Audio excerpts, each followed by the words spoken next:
Boa tarde, meu nome é Douglas Lunardi, eu sou bolsista BIC de Iniciação Científica e licenciando em Teatro pela Universidade Federal do Rio Grande do Sul.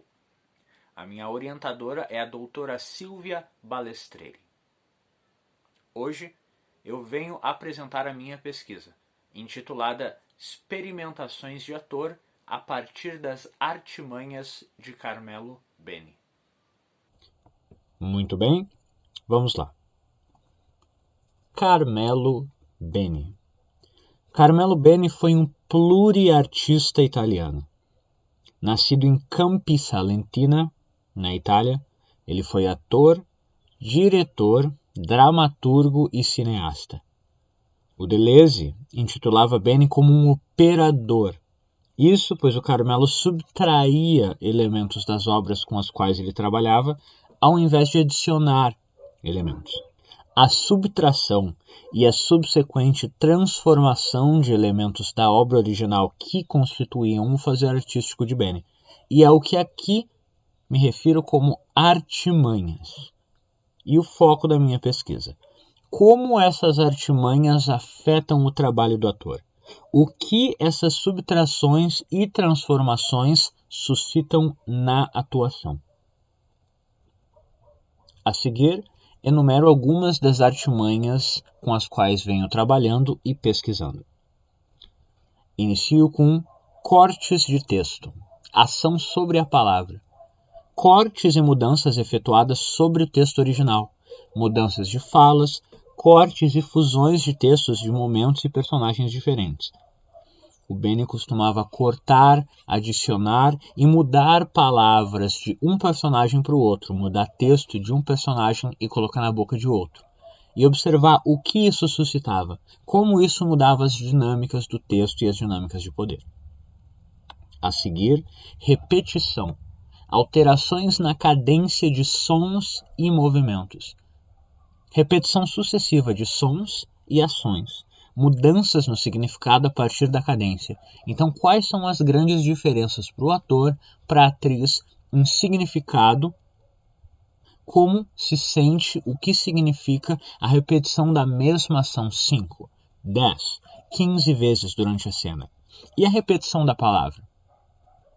O significado de dizer amor uma vez e 15 vezes, 25 vezes durante uma cena repetidamente é a mesma? A seguir, sobreposição. A ação de elementos distintos e simultâneos em cena.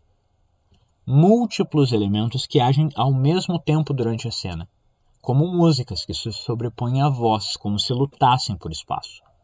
Aqui, exemplifico com o playback, que Carmelo usava bastante.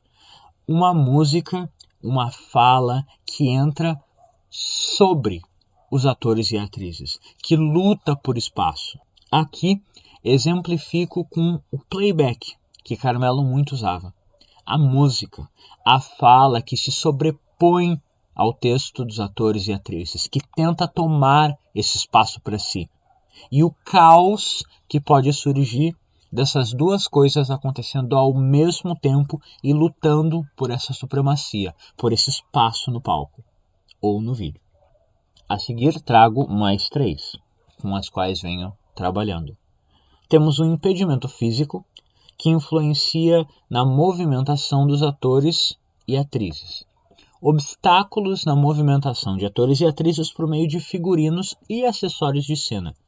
O objetivo disso é desenvolver uma qualidade distinta, diferenciada na movimentação. Então, seja um item que tu precisa segurar de certa maneira, algo que é pesado, algo que é muito leve, um figurino que pende para um lado, que é assimétrico, como essas coisas limitam ou alteram a tua movimentação e o que isso suscita na atuação. A seguir, cortes lisérgicos, ação sobre a percepção do público. Cortes súbitos, que parecem não seguir qualquer ordem pré-estabelecida e com o intuito de causar a sensação de caos no público. Este, em específico, me parece absolutamente apropriado para o momento atual do fazer teatral, ou seja, virtual. os cortes que Carmelo utilizava principalmente no audiovisual, aqui exemplificados com Un Hamleto di meno, um Hamlet a menos, filme de Carmelo. Cortes súbitos, rápidos, caóticos e que aparentemente não trazem um sentido específico, que parecem confundir a percepção do público. E o que isso suscita para o público e para os atores que efetuam. E por último, trago a artimanha da afasia da linguagem. Transformações na voz dos atores e atrizes.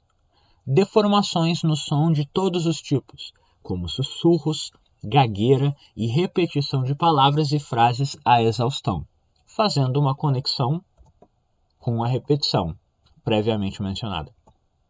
Aqui, o trabalho de afasia da linguagem busca uma qualidade diferenciada na voz, enquanto que o impedimento físico focava no corpo, aqui refere-se à voz.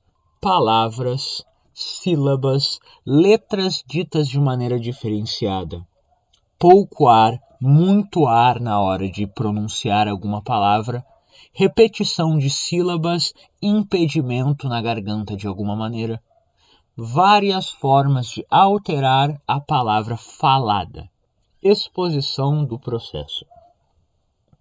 A partir de tais artimanhas, usando algumas das mencionadas, produziu um vídeo experimentação, utilizando alguns dos métodos que mencionei previamente. A seguir, colocarei um pequeno trecho desse vídeo.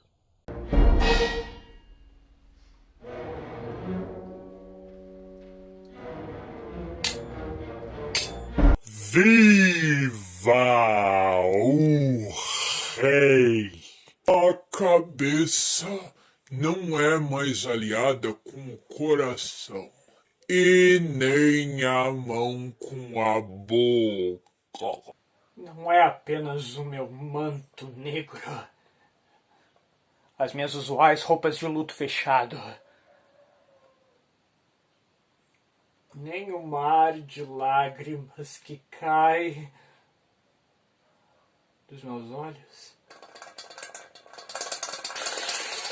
Eu repudio todos os costumes.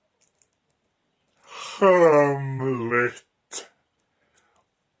o teu pai também perdeu um pai. E o pai que ele perdeu também perdeu um pai. Quem sobrevive tem o dever filial de mostrar a sua pena. Que essa carne tão maculada derretesse, explodisse, se evaporasse em neblina. Oh, se o Todo-Poderoso não tivesse gravado um mandamento contra os que se suicidam. Oh Deus, como são enfadonhas, azedas ou rançosas todas as práticas do mundo. Tédio, nojo, isso é um jardim abandonado, cheio de ervas daninhas, invadido só pelo veneno e o espinho, um quintal de aberrações da natureza. Que tenhamos chegado a isso, morto apenas há 2 meses, não, nem tanto, nem 2.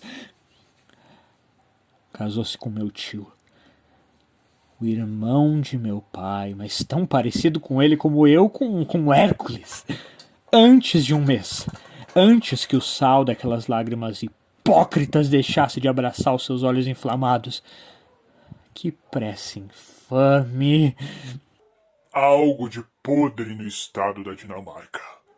Nesse exemplo em específico, utilizando Hamlet, de Shakespeare, obra que o Carmelo já trabalhou extensivamente, a subtração de quase todos os personagens da obra foi feita, sobrando apenas Hamlet e Cláudio, criando uma série de novos significados. Será que o rei Hamlet realmente foi morto por Cláudio? Cláudio realmente existe? O que é real e o que não é na mente do jovem príncipe da Dinamarca? Além dessa subtração de uma série de personagens e da troca da transferência de falas de um personagem para outro, a artimanha de impedimento de movimentos foi utilizada em relação com os itens, além dos cortes lisérgicos de câmera e da sobreposição dos sons do ator e da música, lutando por um espaço. Para o futuro, o objetivo, além do aprofundamento da pesquisa nas artimanhas e nos seus efeitos na performance de atores e atrizes, é a experimentação e a produção de trabalhos artísticos em solo e principalmente em grupo, utilizando esses métodos pesquisados. Pela conjuntura do mundo atual, não tive oportunidade de trabalhar isso com um grupo, que seria meu objetivo principal. Utilizar dessas artimanhas e observar como isso altera, o que isso suscita nos atores e atrizes. Então, este é um dos objetivos futuros, além da produção de trabalhos utilizando essas artimanhas, pensando no palco. Deixo aqui referências.